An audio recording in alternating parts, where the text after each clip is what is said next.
In today's video, I'm going to teach you how to create a powerful custom search engine or search box in Tableau. We'll go through the complete process step by step, ensuring that by the end you'll have a seamless and functional search bar integrated into your Tableau dashboard. First, let's kick things off by opening the Tableau public app. This is where we begin our journey in creating a custom search experience. It's important to ensure you're logged in and have your workspace ready. Once the app is open, head over to your worksheet. This is the canvas where all our customizations will take place. Make sure your data is loaded and visible, as this will form the backbone of our search functionality.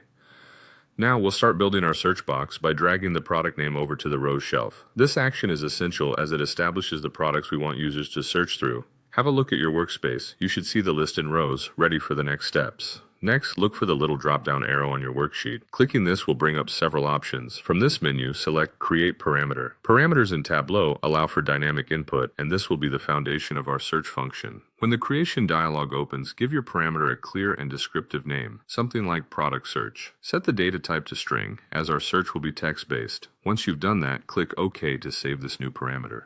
The parameter needs to be visible for the search functionality, so let's proceed by clicking on the freshly created parameter. Choose the option to show the parameter control on your sheet. This will display an input field on your dashboard, acting as the text box for our search engine. We're now ready to connect this parameter to the data. Again, click the drop-down arrow and this time choose Create Calculated Field. Calculated fields are where the magic happens. Name this field appropriately to reflect its purpose, such as Search Filter. Inside the field, we'll write a simple query that tells Tableau how to filter the data based on what the user types in the parameter input box. Once you've scripted your calculation, click OK to create the field.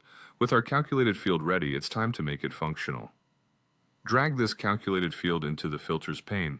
A dialog box will pop up. Here, select True and then hit OK. This action applies the search logic you've defined to the worksheet, filtering the data as per the search input. And there you have it. You should now see your custom search bar in action on your Tableau worksheet. Feel free to type in the search box and watch as your data is dynamically filtered to match the search criteria. This fast and efficient search functionality is a great tool to enhance user experience on your dashboards. Thank you for tuning in. I hope this tutorial has empowered you to create your own custom search engine in Tableau. Happy analyzing!